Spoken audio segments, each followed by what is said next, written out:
Do you know that there is a huge chasm between your business and your potential customers? In an era where attention is the new currency, countless businesses find themselves shouting into the void, struggling to not only capture but hold the fleeting attention of their ideal prospects. It's so interesting, and that's what we're talking about today on Marc Haine Live.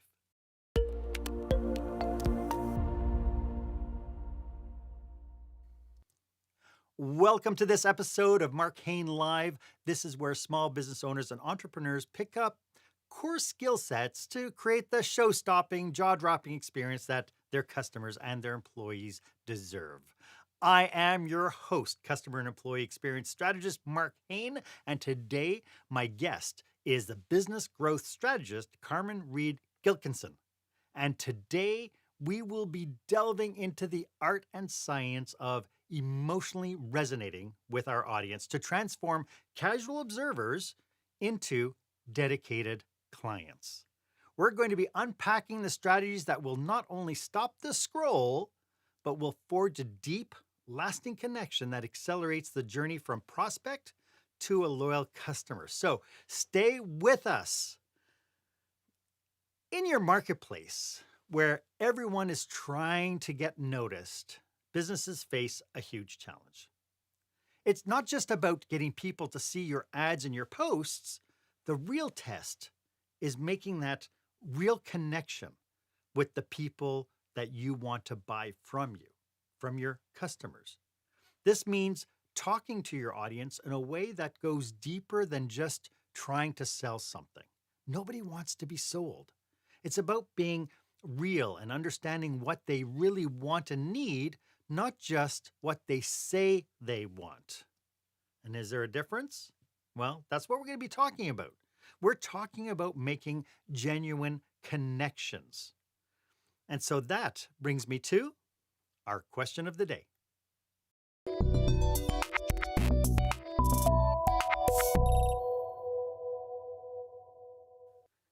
So, have you ever thought that maybe turning people who look at your stuff into loyal buyers is difficult because of not what you're selling or how much it costs or what other companies are doing, but because you haven't figured out how to make a real emotional connection with them? Are you really talking their language, hitting on what they deeply care about in a way that makes them feel understood and important? I'd love for you to share your experiences and your ideas. Feel free to share this episode on your favorite social media platform, hashtag it Experience Leadership, and put your comments down. I would really love for you to be part of this conversation. As I mentioned, my guest for this episode is an online business manager and a whole person certified coach, and I have the absolute wrong intro on the bottom of the screen. Don't you just hate when that happens? I'm sorry about that, Carmen. Carmen That's okay. Reed-Gilkison is someone who knows all about making businesses shine. She's got over 25 years of experience in marketing and has helped lots of people take their businesses to the next level. She's one of the brains behind Encore Empire, where she teaches women how to grow their businesses without getting lost in the crowd. It's really the most authentic way to give them a voice. She believes that the real secret to selling more isn't just about what you're selling, but how you make the real connection with the customers. Carmen, welcome to the show. It is so brilliant to have you today. Thank you. I'm so delighted to be here. So, really interesting about how you serve your clients. Maybe we could start off a little bit about telling us how you serve your clients. Yeah. So at Encore Empire, it's so important to us to get to know our clients. And that's going to be a theme in this whole conversation today.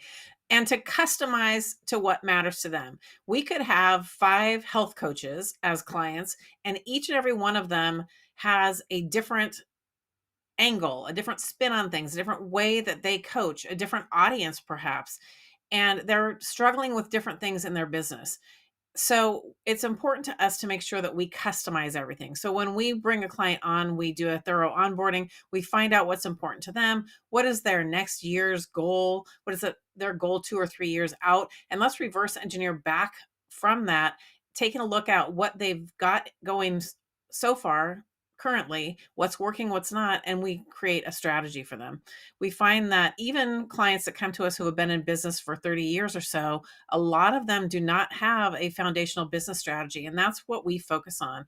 We want to make sure that our clients understand what it takes to assess their business, assess opportunities, assess the direction that they should go. What if they want to pivot? What if they want to do this, do that? It's not just a matter of saying, well, I want to make this change. It's like, well, let's look at how to do that, why to do that, and even assess should we do that. And that all comes down to strategy. So that's what we focus on. Nice, nice. And how important is that? I mean, coming out of COVID, you said that you and your partner formed your company during COVID, which is always exciting because, of Yeah. course, businesses that come together in crisis actually thrive post crisis, which is amazing. Yeah. And to your point, that whole thing with strategy, the people who fell the furthest were the people who didn't have a strategy and really were kind of Yes. flying by the seat of their pants. Today, we're obviously talking about this idea of connecting with prospects, connecting with our audience, connecting with our customers. Can you describe the common challenges that you see businesses face when trying to connect with their audience, especially online? Sure. What happens is, you are the expert in your field, in your industry. You're leading people. So your expertise is way up here. Your knowledge level is way up here. Your audience is way down here. But as we go through day to day, the more you learn, the more you do, the more easily it is for you to fall into speaking jargon that is industry jargon, that it goes way over the head of your audience. And while what you're saying might be 100% true, accurate, and you are showing your expertise, it's missing the mark for your audience. We have to get to the audience's level.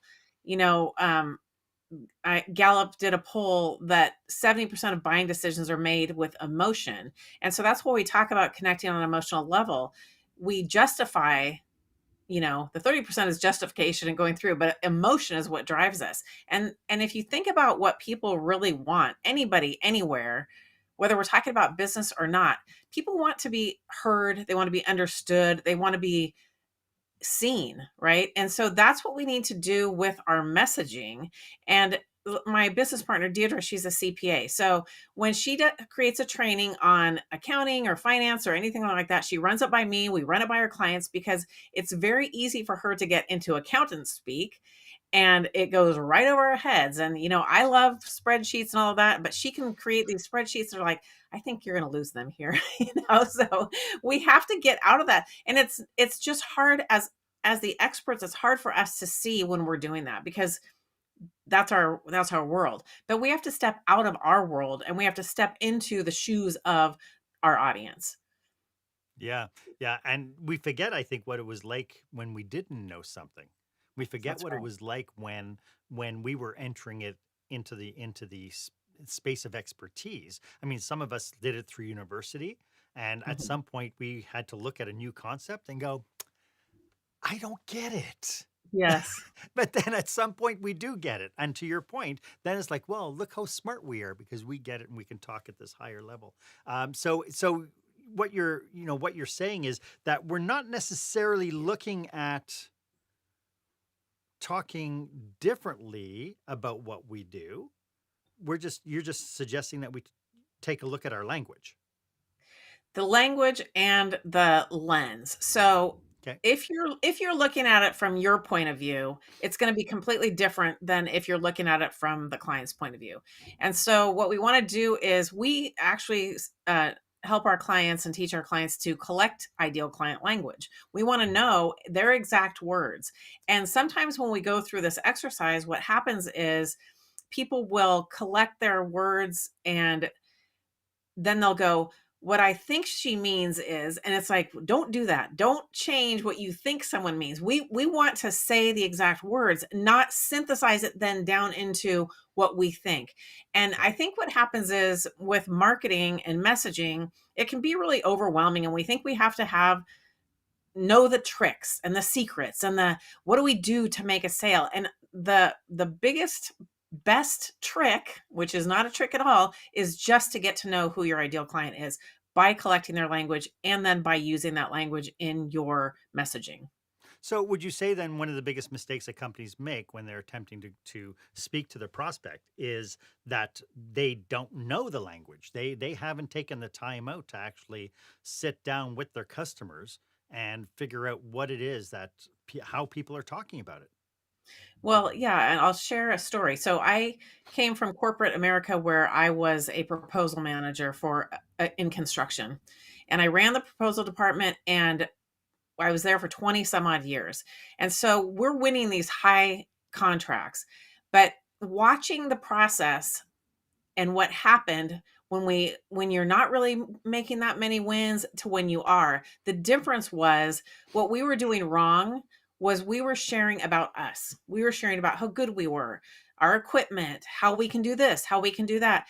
But what you do when you receive an RFP in that situation is your client, the potential client, is telling you exactly what they want. So once we started taking pieces from that and crafting our proposal to answer those needs and make it obvious, well, they were like, oh my gosh, you guys have the best proposals, we totally get you, you get us, it's, they want to know that you understand them. And when you're going in as, I have to sell myself, you're doing it wrong, because you Yes. don't have to sell yourself. You want to make sure that you're meeting their needs. They need to know that you're meeting their needs. And that starts with understanding and restating their needs. So that's where that comes in.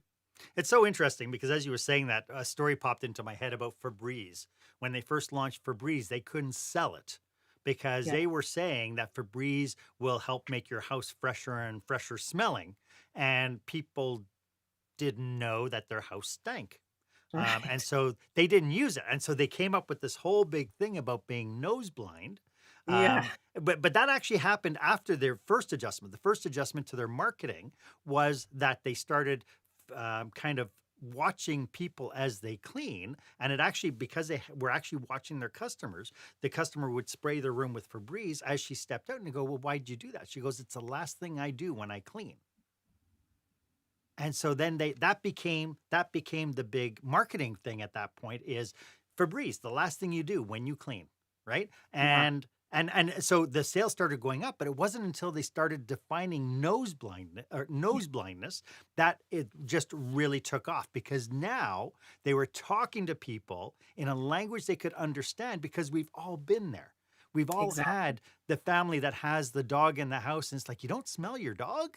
It's like it's really it's a right. And so that whole and that's how they took off. They were able now to talk to their clients based on what the clients needed, not what they wanted, That's right.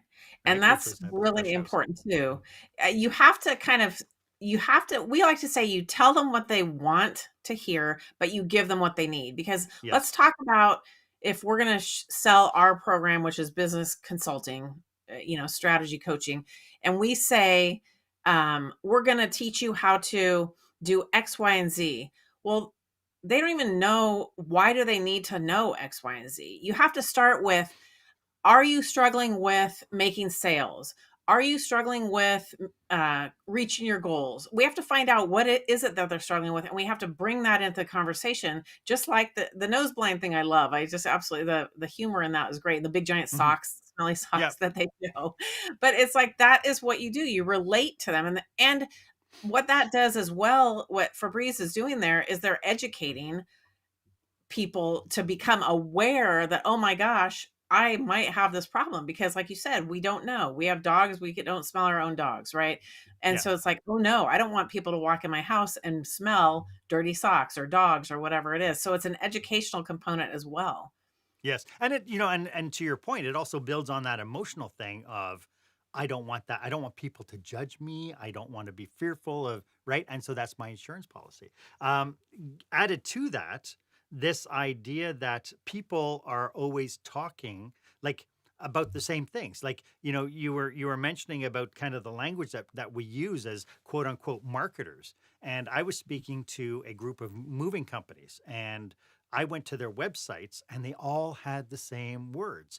We're family owned, we're X number of years in business, and la di da di da di. And actually, when you went through it, the one thing that really kind of choked their chicken when it came down to their clients was their clients would pick up the phone and say, "Yeah, I want to move to Connecticut. How much?"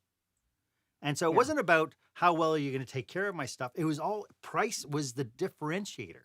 And so my point with them was if we talk the same and we're all saying the same thing, what is our only point of differentiation? We are now a commodity item because we haven't made any Exactly. kind of connection. And That's when I was doing my roof of my house, I was shopping for roofers and I find that there was a roofer here that actually twice a year will donate a free roof to somebody in need. And they publish the stories on their website. Mhm. Well, who do you think I'm going to buy my roof from? Yeah. Right? Yeah. Were they a little bit more expensive? Yes, but their story, the narrative of being of service to somebody else matched my values and my value system. And we That's knew right. that just mere fact that they pictures, that they're above board and that they do this for their community. It's like, wow, this is to me, this was the emotional connection I needed to turn around and say, you're who I'd like to do my roof. That's right. And your example of the moving companies, when they say we're family owned, we've been in business since, 1857 or whatever it is, Whatever. people don't really care. But if we look at what they're trying to say, family owned, we're trustworthy, right? We're not a big corporation that you're going to get lost. You're just going to be a number. So if we look at what they're trying to say, and then we talk to the clients and say, well, what is important to you? I want custom service. I want to be able to call Judy and talk to her every time. I want to know that they have the experience. That's why they put some of those things on the ads. But when every single person, like you talked about, every company is listing the same thing, then yeah, you're reduced down to, well, who can give me the thing cheaper? And that's what we don't want to do. Yeah. Yeah. And to your point, it's so funny. And I see this with businesses all the time. Like a franchise will say, oh, independent businesses have it made because they can do anything they want. They can pivot instantly. And then independent businesses turn around and go, oh, franchises have it made because they have all this resources. Right. And so we always have the sides of the coin because to your point, a corporation will advertise how trustworthy they are. They're established. They're not going to go out Mhm. of business. We're not going, we have all the insurance we need. Is that a family owned business is going to say, hey, we're not a big corporation. We're not going to, we're not in it for the profit. We're in it to, and, but they're both connecting with different words Yeah, ultimately because they're trying to pull on that emotional string. that's right. Well, and it reminds me of car dealerships now. Every single car dealership ad now says something like, one price. We list one price, and we'll be done in 2 hours. Well, that used to be a thing for about a minute, right? Like Yeah. one car dealership did it, and it's the one price guarantee. And so it's a genius thing because they kind of reduced haggling a little bit by doing that. Yeah. But now everyone says the same thing on their commercials, and they act like they're the only ones, come in here because we give you this. And it's like just like the Yeah. other three commercials I just saw.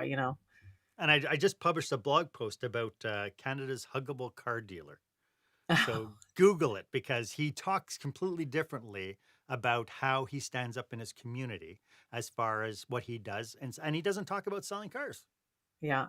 Right. And he is so successful. He's been successful now the last 10 years since he's kind of changed how he talks to clients. And he people will talk to him all the time in his community because they love his commercials because it's all Right. about this idea of what does it take to become a huggable person. Yeah. Right. Well, and Well, to that point, we had Michelin. Like when you think about Michelin, and we had one episode with Rob Lellisher talking about the whole story behind Michelin, the whole Michelin star thing. It wasn't uh-huh. about being experts in food. At the time that they did it in the 1920s, it was how do we get people in their cars to go and travel so that they wear out their tires? Really? That is interesting. I'll have to look at that one. Yeah, yeah. Yeah. Look up the Michelin That's story. fascinating. Yeah. So we've kind of shuffled around all sorts of things here. This idea of creating this emotional connection. Um, is it fair to say then that a lack of emotional connection leads to a weaker brand loyalty among customers? Sure. Or does It's it just put you on the same plane and it's not weaker, it's not stronger, but it's just like everybody else? I would say that it makes it weaker because with the whole point of emotional connection, how connected does your audience feel to you? Who is your audience? How connected do they feel to you? How do they think of you as that huggable car salesman guy where they're like, "Oh my gosh, I love what they talk about." Because why do they love that guy? Because he comes down to a real human level. That's the other thing. We all know we can go to any car dealership and they're all, six of one, half a dozen of the other. They're about the same. You want to get whatever model you want. But if that guy now he comes down and talks on an emotional level to people about his things and what he's doing, he connects with them. So people want they're excited to do business with them. They can tell their friends, "Ooh, I got to go buy a car from that guy." It becomes something that's more fun. So Mhm. when you don't use their language, they don't feel seen, heard, understood, interested because you're just creating static. We all have enough static. And that's when we get back to that attention level and how to stop the scroll. I don't know what the statistics are right now, but something like we all see 4,000 ads a day or something like that. I can't Yeah. remember what it is. If you're looking online, there's ads everywhere. Well, our brains are learning how to tune stuff out. But what they don't tune out is what matters to us. And that's what we're getting at here. So when you can understand and you understand by getting into discussions with your ideal client, if you don't have clients yet, get into who your ideal client you believe is. We get into discussions with them about what are their challenges, what are their goals, what are their aspirations, what are they struggling with, what do they want most, what's most important to them, and we collect that language. And then in a business, when you can build that into your business model, for instance, we have at Encore Empire, an online learning platform where our clients go through this, or if we run a workshop or anything, any of our products that we sell or offers have this where they can answer questions. Well, we are strategic about the questions that we ask. We want them to get help, but we also want to know more about that. Who do you serve? All this stuff. What struggles, what have you tried before that didn't work? What have you tried that did?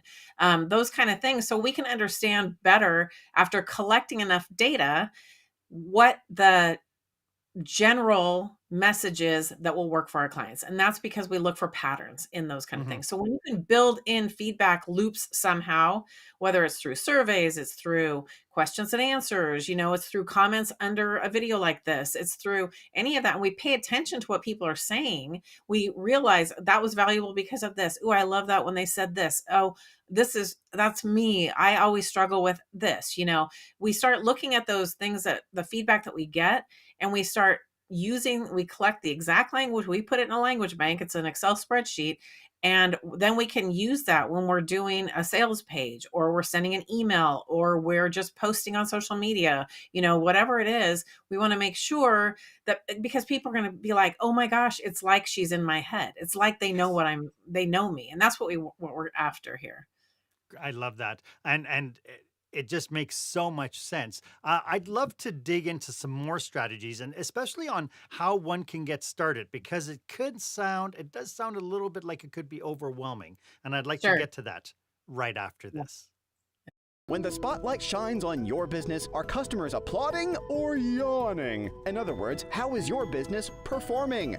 Make your business a star with the new book, Lights, Camera, Action, Business Operational Excellence Through the Lens of Live Theater by Marc Haine. Marc uses his business and acting experience to help you see your business like a live show, so you can create a performance your customers will never forget. Buy Lights, Camera, Action today at your favorite online retailer or directly at marchaine.com.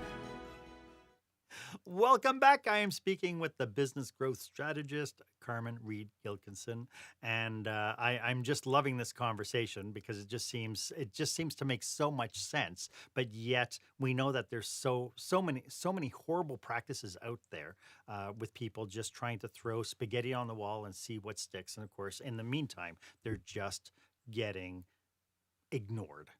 So Right. what would you recommend are the first steps a business should take to start forming this stronger emotional connection with their audience? You mentioned something about doing market research. Yeah. And the words market research make people's eyes glaze over. It doesn't I, sound I believe it fun. does. And it's not sexy. It's not sexy. But if you look at it, a lot of the things in business are mindset. And if you look at it as let's shift that to let's get curious about our audience. That when you get curious, that creates market research right there because you're wanting to know. I want to know what Yeah. makes them tick. So if you can take something that sounds bland, boring, and clinical like market research and turn it into, well, I'm going to put on my Sherlock Holmes hat here and I'm going to start looking at and examining and exploring what makes our audience tick. And so, who is our audience? Well, in order to really know that, you have to get into conversation with them. We like to say there's low touch and high touch methods for collecting ideal client language. High touch is getting into conversations. That's the best because you're getting it straight from the horse's mouth. And you can ask your questions that help lead the person to give you the kind of information that you want, such as things that I mentioned before. What have you tried before that didn't work? What have you tried that did work? What are you struggling with most? What are your dreams? And all of this is in relation to whatever industry you're in. Hmm. Uh, and if you're doing business to business and it's corporation to corporation, you'll want to find out from your connections there. They hired you for a reason.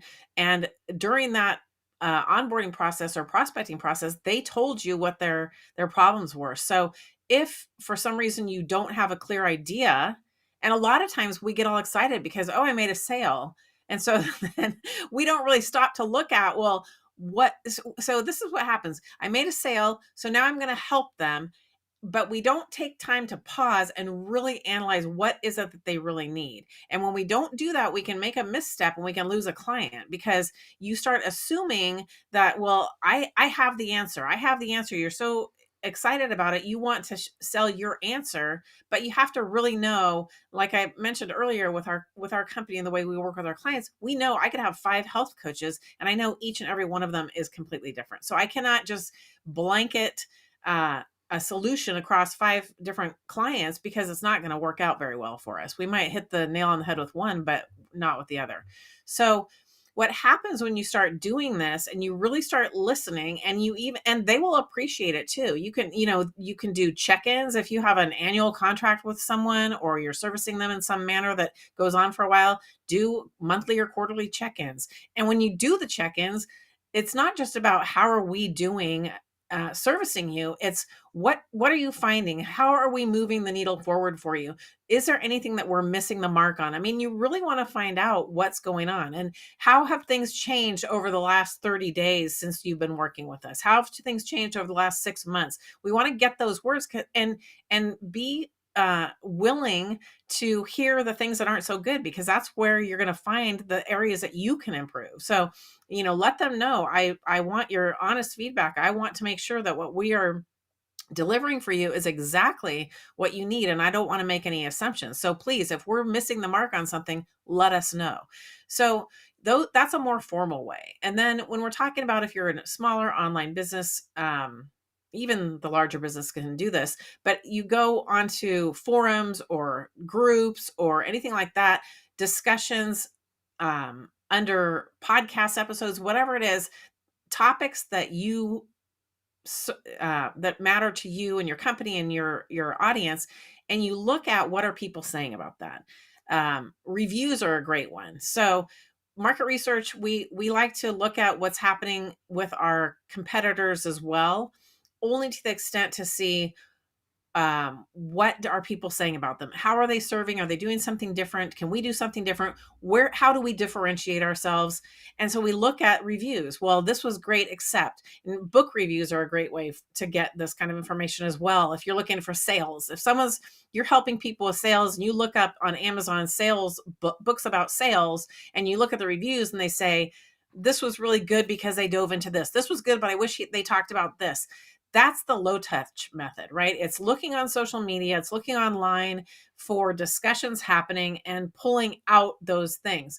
And it can sound overwhelming, but what starts to happen is when you start paying attention, you start picking up on those things. And you'll be maybe out at a restaurant and someone's having a conversation next to you and they say something and your perks up, right? And so you can have an app on your phone. I mean, jot these things down wherever you go, but have one centralized location because then you'll start seeing patterns and commonalities that you can address. I love that. once you put yourself, and I tell people this all the time, that once you put yourself in the mindset, all of a sudden all the opportunities will perk up and be Yeah. there. And as you were talking, you talked about the high touch method. I do imagine that there's businesses out there, and they don't know how to get in touch with their prospects.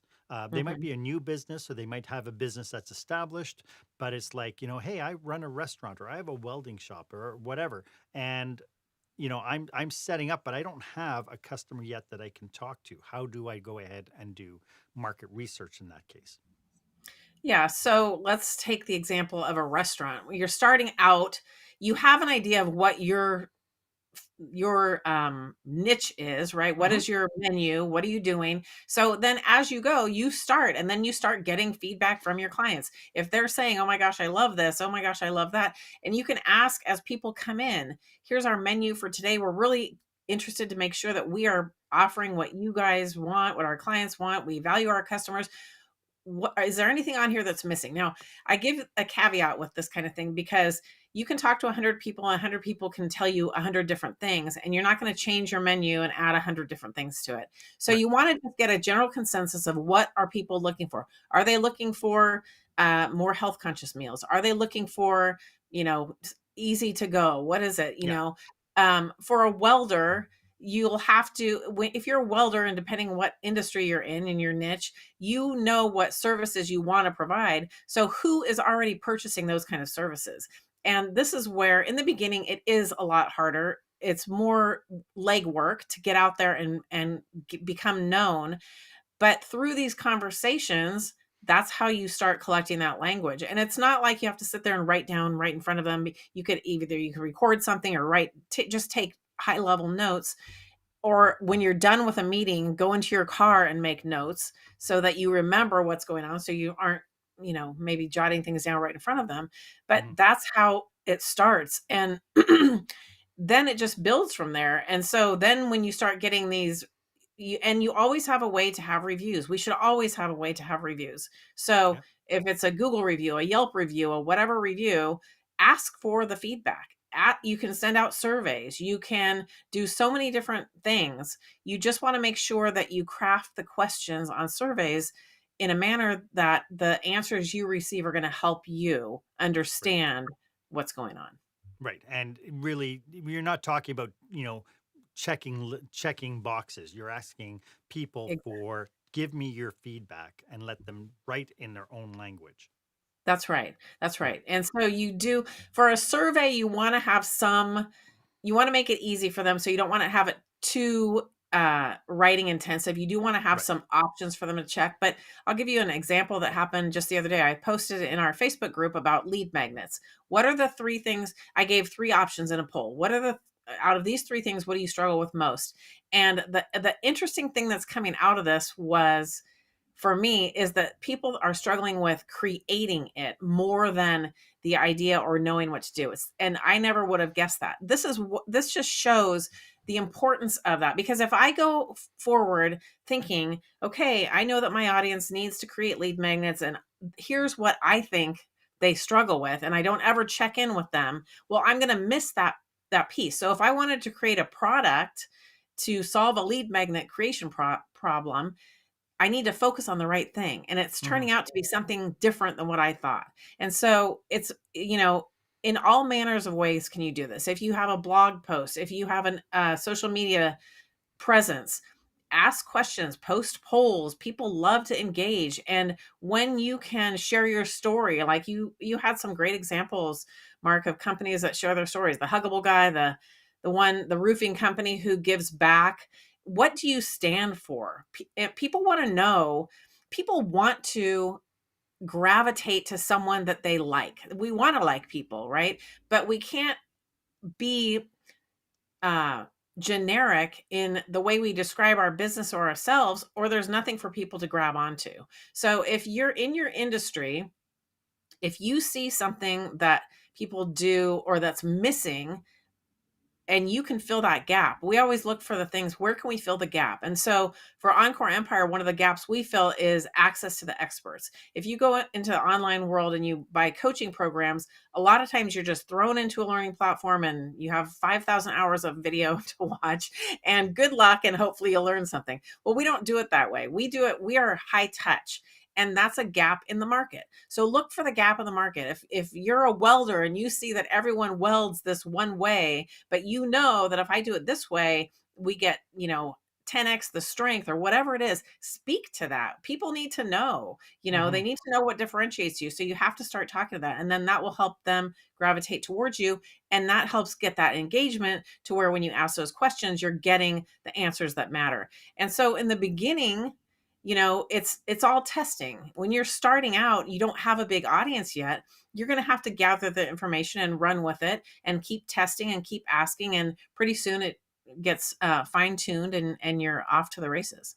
Love it. And it all makes so much sense. This has been brilliant. Could you let everybody know how they can get in touch with you if this is resonating with them? Sure, yeah, they can go into our website's the best way. Encoreempire.com is where we're at.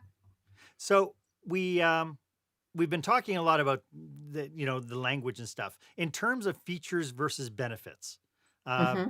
uh, like when I talked about the moving company, a lot of what they were talking about were features. That they Yeah. had the big trucks, they do, and they had all their definitions of what they thought made them a differentiation. How should businesses frame their messaging to highlight the emotional benefits and the value of their offer versus just talking about the features?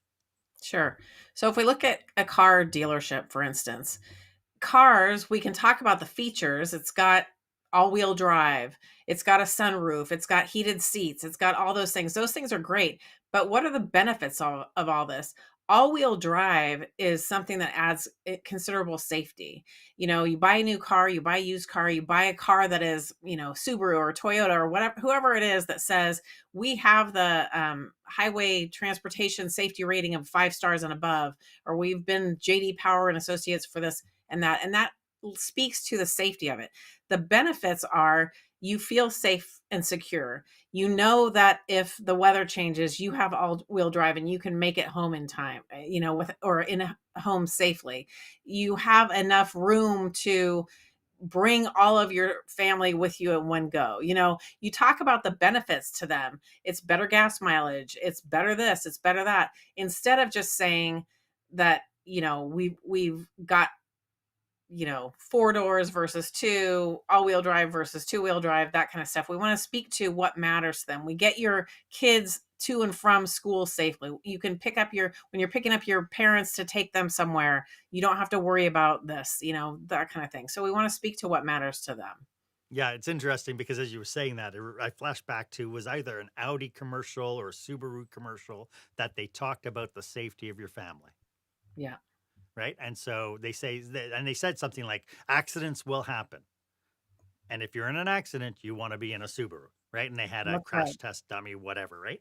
And and it's like, how powerful is that when you're saying, well, geez, I have, my little kids in the back and the seats, and, I definitely want them to be safe. Well, now it's not about how fast a car goes or whether or not it's got a makeup mirror.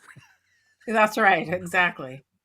I love it. And again, it all makes perfect sense. I'd love to get into some cautionaries and some pitfalls to be aware of when changing our marketing messages. And we'll get to that right after this. When you're delivering an important speech to a huge audience, it's easy to lose your place or go way over time. Give yourself an advantage with the Pro Speaker Presentation Speech Timer app. No more checking your watch or calling for time. The Pro Speaker Presentation Speech Timer app keeps you on track with easy-to-see timers, even changing color for visual prompts during your speech. And you can set audio cues to practice, or set it to vibrate so you don't even have to look. Be the pro you know you are. Download the app at speakerpresentationtimer.com. Welcome back. I hope you are getting a ton of value from today's episode. As you can tell, Carmen and I are on a mission to support businesses just like yours. So, if you belong to an organization that could use our help, or if you or someone you know might be planning a leadership retreat or a conference, go ahead and drop us a line. We'd love to explore how we could be of service to you and your people. Uh, Carmen, this has just been such a fabulous. I can't believe how quickly the time is just flying. When people want to make adjustments, my fear is always that we look for band-aids first, and then it becomes kind of the policy of the month, or it becomes the, oh my goodness, we have to do this, and then it peters off, just like January 1st fitness fitness promises, right? By Sure. February, it's like, I can't be bothered to go to the gym. Are there any cautionaries or pitfalls when people are starting to adapt kind of this new mindset of speaking, getting the language, speaking more emotionally to their clients? What should we be on the lookout for? I think the biggest one is to not change the client's language. So, we're going to collect ideal client language and it may seem rough, right? It may seem like, well, I wouldn't use that in my marketing copy because we give it to our copywriter polishes it up. Everything can be polished, but we want to say the exact language of the clients in there. So, for instance, if we're doing a sales page and we're talking about how to overcome something, we want to say, here's how you feel now, and these are exactly their challenges. And then if you know what their goals are, here's what using our product will do. It gets you to these goals. And we want to list those in the exact client language. The rest of the sales page or marketing copy can be polished and that's fine. But when we're talking about the collecting this language, we're not collecting it to then polish it up. We want to actually use it because those are the words, those are the layman's terms, those are the ways they see it, that's the way that they feel. And so I gave that example earlier. We had a workshop where a gal came through and we asked, what are some of the main complaints that you get or the main challenges that your ideal audience has. And so she listed about two or three and she said, what I think they mean is, and it's like, no, no, no, don't do that because I really think the biggest thing is we want to show our expertise. And that's like pushing in the background. Show that you're the expert, show that you're the expert. And when you can, but we have to connect with them first. And then you can be the expert after they become the client, right? We want to show that we understand them. So we understand them, we give them what they want. And then when they become the client, we give them what they need. And so that's the biggest thing. It's like, make sure that you aren't taking things and tweaking what they say, use their exact language. So now that you have the exact language, how important is narrative and storytelling in kind of what you're developing? Well, so you have the exact language. Let's say let's say it's a mom who cannot get their 2-year-old to sleep. And she's a high level executive and she's burnt out and she can't hardly make it through the day, right? So if you're a sleep consultant and you say, are you struggling with your high powered job because your 2-year-old's keeping you up at night? I mean, that right there is a story. So they say, I'm struggling to make it to work because my 2-year-old keeps me awake. So you take that and you just turn it into the question or the comment or the statement that is kind of a story. And that paints the picture for them. And they're like, yes, that's me, right? That's how they know, oh my gosh, it's like she's in my head. If you say, are you struggling to make those meetings that you have to run are falling apart because your 2-year-old's keeping you up at night? And they're like, oh my gosh, yes, because maybe their boss has been on them or whatever, because their performance is lacking. And so then it's like, well, come to us. We're the sleep consultants. Here's what we can do. We can help you regain your much needed sleep by helping your baby get the sleep that they need. The whole family will feel better. You start talking about, so it's really from that one sentence or that one piece of ideal client language that you get, you can build a story around that. You can imagine it. And I think that's the beauty of it and the power behind it is when we're taking the exact words, those exact words kind of tell a story. But Yeah. when we sit back and we try to come up with, well, why would they want to come to me? I'm a sleep consultant. Well, you have bags under your eyes. You're tired. You're not able to work out. I mean, you can come up with things, but until you can take the ideal language, which actually is a piece of the story, and then build a story around that, that's how you do that. And if we're just assuming, I think that's the second big pitfall is don't assume Just like my story of the lead magnet thing. I just Mhm. asked a question. What I got out of that was I never would have imagined that I got out of that what I did. And it's showing a whole different area. It's like, huh, that's so interesting. And so that's where that Sherlock Holmes hat is, right? You put that on, you're curious about things, you ask these questions, you get this information, and it paints a picture right there. So now I can go in and take that information and I can create something that I know people want and need. What I really took away from that is the importance as well of really defining your prospect's persona. Because Yeah, to your point, the sleep consultant in that particular story would be looking at people who have young kids at home. that's right. But then they might have another market of people who are young professionals that have no kids, who are going to have completely different issues than somebody who's got family. And so they might actually create different messages targeting different niche prospect personas. Definitely. Yep. Yeah. That's Yeah. exactly right. Uh, is there any fear that by doing this, you become inauthentic? I don't believe so. I think that by you're tapping into and getting to know your audience better, and that's the Mhm. best way to be authentic. You're connecting with them on an emotional level. You're understanding them. I mean, that's the whole point of this. The point of this is to let's get to know who our ideal client is instead of assuming a whole bunch of stuff. Instead of knowing that here I am, I'm in this industry, and this industry sells 100,000 widgets a year on average. So my goal is to sell 150,000 widgets a year, and so here's how I'm going to do it without ever talking to a person, right? When we do Mhm. that, we're taking the emotion out of it. And again, I uh, turn our attention back to that Gallup poll that says that 70% of buying decisions, and this is buying decisions for anything, are emotional. And so Mhm. if you are looking at things, I'm all about data and I love to do that. And you need to collect data, you need to look at things and see how things are working so that you know how to tweak things. But if we're not connecting on an emotional level and we only get that analytical side of our brain going, we don't get into the emotion, we're missing the biggest part. And that's why you could have a program or a product or a service that is 100% fantastic and it will get your clients the results they want. But if you can't explain it in a way that connects with them on an emotional level, they're not going to do it. Just like the Fabreeze analogy. Yeah. Yeah. Yeah. Brilliant. Brilliant. Carmen, could you remind everybody one more time how they can get a hold of you? Yeah, so you can go to our website, but we also would like to invite them to our on demand marketing methodology workshop. We have a special link just for your listeners. It is encoreempire.com/M for Mark, H for Haine, and L for live.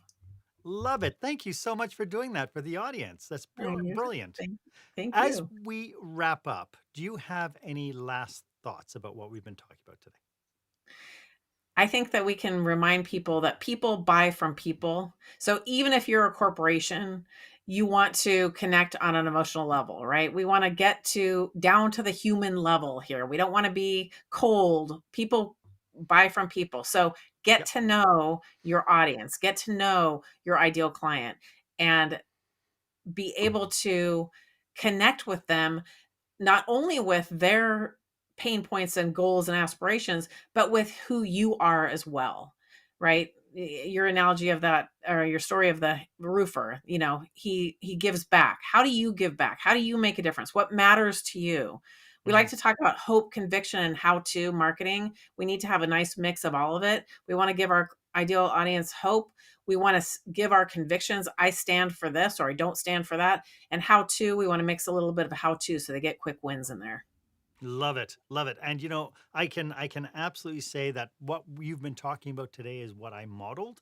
When I started working in a casino way back when, I started working where food and beverage in a casino was just a lost leader. And we had to do Mhm. this huge $6 million renovation. And I had to go to my clients to find out what is it they wanted.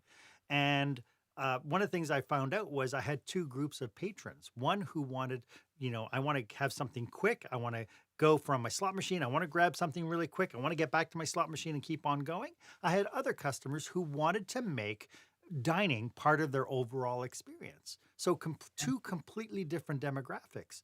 And so by listening to the clients, we were able to design the food and beverage offering at the casino to cater to that. And the end result was after 4 years, after, from the renovation onwards, we went from $178,000 in food and beverage revenue to $4 million because Wow. we took time to listen to what the clients wanted. Exactly. What a great story that is. So that's this has been such an enthralling conversation, Carmen. Thank you so much for doing this. I really appreciate you sharing your knowledge, your passion, and your expertise with us today. And thank you so much for that special offer. I hope people go to the link down below and click that link. Can you give it to me one more time what that link is? Yep, it's encoreempire.com/MHL. Thank you again. This has been wonderful. Thank you, Carmen. Thank you so much. If you have any questions about today's episode, or you would like a complimentary 30-minute brainstorming session with you and your team, feel free to book yourself on my online calendar. The link is down below at meetwith.marchaine.com. As always, I am at your service. And if you haven't done so yet, why don't you go ahead, subscribe to this podcast. That way, you get notification whenever I bring you fresh new content each and every week. Thank you for joining me today. My name is Marc Haine. I hope you stay safe, stay healthy, and I hope you dare to be the exception.